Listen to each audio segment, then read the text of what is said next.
Renungan Harian Selasa 7 April 2026. Bersyukur karena kemenangan. Mazmur 118 ayat 14-24. Mari kita berdoa. Tuhan, kiranya Roh Kudus menolong kami ketika membaca dan merenungkan firman-Mu, sehingga kami mampu bersyukur karena kemenangan yang diberikan Tuhan. Dalam Yesus kami telah berdoa. Amin. Salam sejahtera, semoga kita makin bersyukur kepada Tuhan dan bersorak-sorai karena kemenangan oleh tangan kanan Tuhan yang perkasa. Seperti ungkapan dalam Mazmur 118 ayat 1 dan 15. Bersyukurlah kepada Tuhan, sebab Ia baik, sesungguhnya untuk selama-lamanya kasih setianya. Suara sorak-sorai dan kemenangan terdengar di kemah orang benar. Tangan kanan Tuhan bertindak dengan perkasa.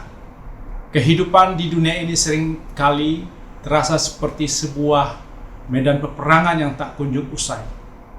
Kondisi peperangan bangsa-bangsa saat ini juga belum usai. Kita berhadapan dengan berbagai tekanan, mulai dari masalah ekonomi, kenaikan harga, pendapatan tetap bahkan berkurang, pergumulan dalam keluarga, tantangan di tempat kerja, hingga peperangan rohani melawan dosa dan kelemahan diri sendiri. Terkadang impitan masalah membuat kita merasa terkepung dan kehilangan harapan. Seolah-olah gelombang badai siap menenggelamkan perahu kehidupan kita. Namun di tengah segala kesesakan tersebut, firman Tuhan melalui Mazmur 118 memanggil kita untuk mengangkat wajah dan menaikkan puji-pujian. Pertanyaannya, dalam situasi yang serba sulit, mengapa kita harus bersyukur? Jawabannya, kita harus bersyukur karena kemenangan oleh tangan Tuhan yang perkasa telah bertindak. Kemenangan yang kita miliki sebagai orang percaya bukanlah hasil dari kehebatan, kepintaran, atau kekuatan otot kita sendiri. Jika kita hanya mengandalkan diri sendiri, kita pasti akan mudah hancur dan berputus asa. Namun kemenangan kita bersumber dari Allah sendiri yang turun tangan berperang bagi kita.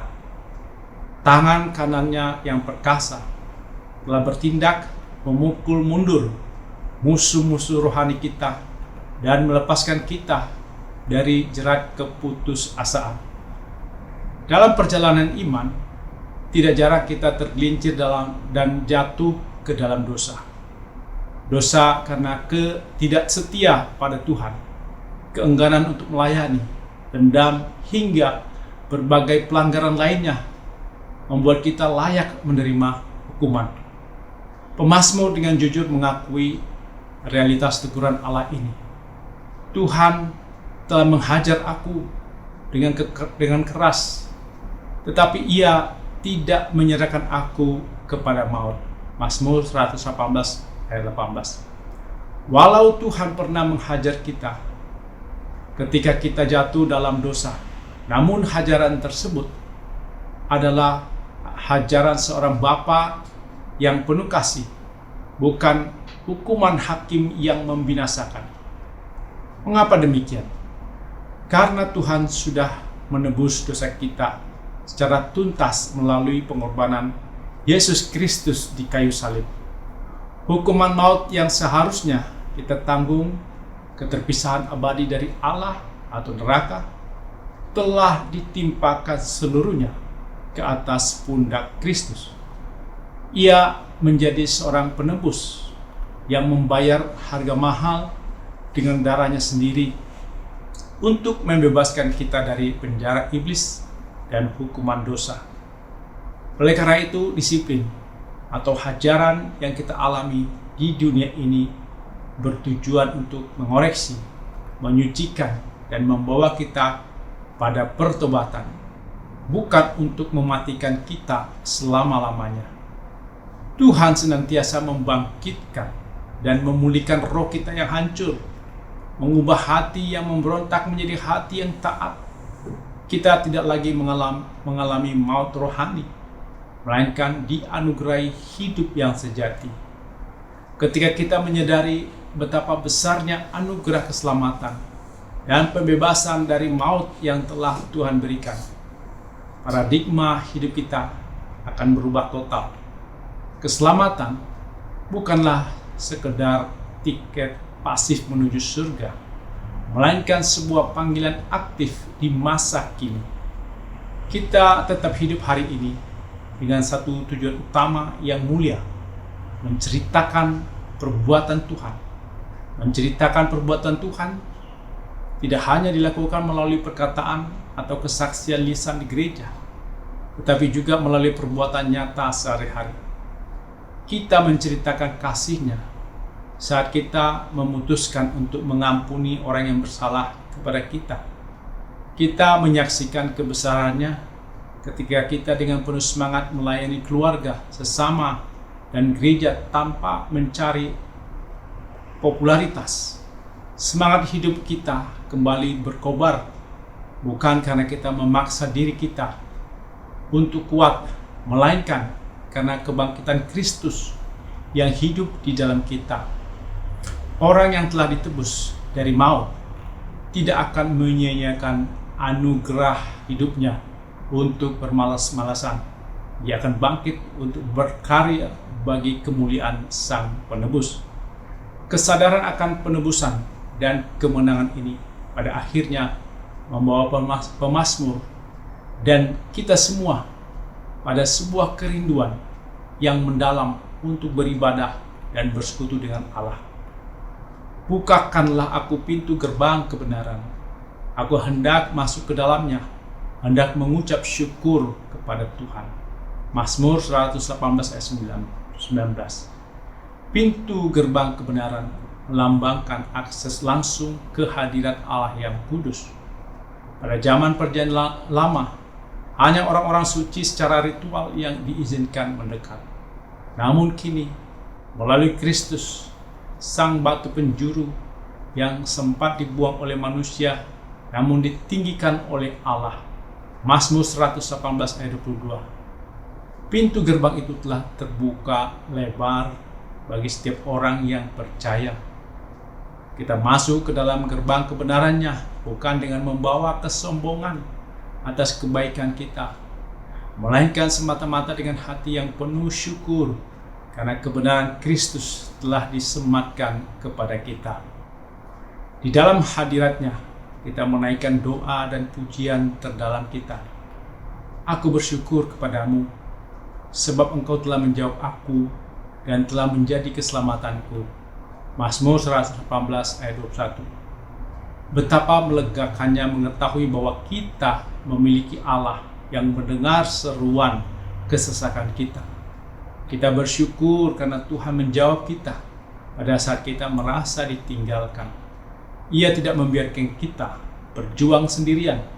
Sebaliknya Ia hadir, menyertai Immanuel, dan memberikan kelegaan. Ia sendiri telah menjadi keselamatan kita yang utuh, baik keselamatan jiwa dari api neraka, maupun keselamatan roh dari belenggu keputusasaan hidup sehari-hari. Hari-hari ini, apapun gelombang penderitaan atau kesesakan yang sedang kita hadapi, ingatlah bahwa Kristus yang hidup ada di dalam perahu kehidupan kita. Jangan biarkan iblis mencuri sukacita kita dengan mengingatkan akan dosa-dosa masa lalu, sebab darah Kristus telah melunasinya. Jadi kita sedang menghadapi hajaran Tuhan. Terimalah itu dengan kerendahan hati sebagai proses pemurnian. Percayalah Ia akan membangkitkan kita kembali. Gunakan setiap detik anugerah hidup yang kita terima hari ini untuk menceritakan perbuatan Tuhan yang ajaib melalui pelayanan, kasih, dan ketaatan kita. Mari kita bersyukur pada Tuhan dengan menyanyikan Mazmur 118 ayat 1 dan 5. Bersyukurlah pada Tuhan, karena Ia baik, bahwasanya untuk selamanya kasih setia-Nya. Bersyukurlah pada Tuhan, karena Ia baik, bahwasanya untuk selamanya kasih setianya. Tuhan itu kekuatanku dan mazmurku, Ia sungguh telah menjadi keselamatanku. Sorak-sorai kemenangan sudah menggema dari kemah orang benar. Tangan Tuhan melakukan keperkasaan, meninggikan orang-orang yang benar. Bersyukurlah pada Tuhan, karena Ia baik, bahwasanya untuk selamanya kasih setianya. Bersyukurlah pada Tuhan, karena Ia baik, bahwasanya untuk selamanya kasih setianya. Amin. Mari kita berdoa. Ya Tuhan, kami bersyukur atas kemenangan nyata oleh tangan kanan-Mu yang perkasa, serta keselamatan melalui pengorbanan Kristus di kayu salib, dan memampukan kami untuk terus menggunakan anugerah hidup ini guna menceritakan perbuatan-Mu yang ajaib melalui pelayanan kasih dan ketaatan kami sehari-hari. Dalam nama Yesus kami berdoa. Amin.